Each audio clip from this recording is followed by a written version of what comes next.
The Last of the Mohicans is a very, very fun movie.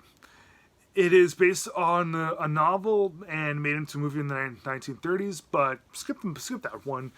The one to see is this one from 1992 with Daniel Day-Lewis and Madeline Stowe and Wes Studi. It is a very fun film. Usually when you think of Daniel Day-Lewis, the first thing that comes to mind is his method acting and how well he nails each performance that he does.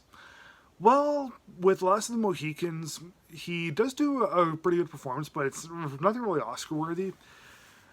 It is just a very well-told action picture, taking place during taking place like a couple hundred years ago, and people say that this is like a going native sort of film, but yeah, I wouldn't say that it is.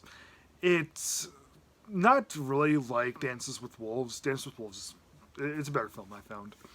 But, with Lost of the Mohicans, more action, quite a bit of romance, and, yeah, just sheer enjoyment throughout.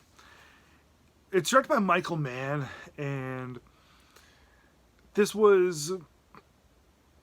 I wouldn't call it... This might have been his breakout film, because... when he did in the 80s, when he did Heat and no, in the 80s when he did Thief and Manhunter, two really solid films. And I'd call Last of the Mohicans to be like probably his breakout piece of work. So it deals with Hawkeye, who is a regular white man, and he's been adopted by a dying breed of peoples called the Mohicans. And there's there's a British and a French war happening in America, and the Mohawks have sided with the French, and everyone else has sided with the British, and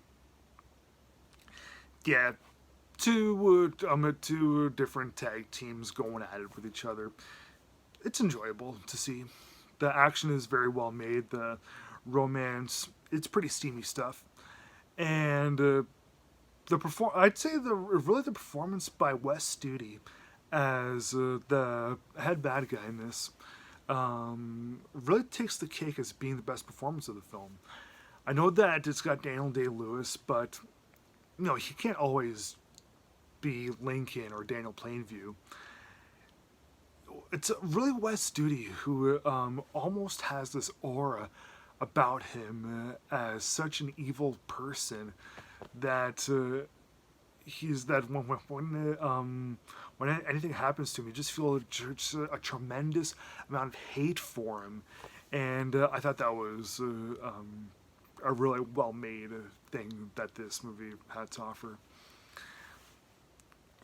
And I wouldn't really call it, again, I wouldn't call this quite as good as some of Michael Mann's other things like Heat or The Insider, but it still does come pretty close. I just thought that it focused a little too much on the war between the two, between the French and the Brits, while it should have been more about the individuals like Hawkeye and Magua, who's Wes Studi. They should have had more of the individual stories as opposed to all the political things that happened to it. Just my minor complaints with it. So I'll give The Last of the Mohicans from 1992 3.5 stars out of 4.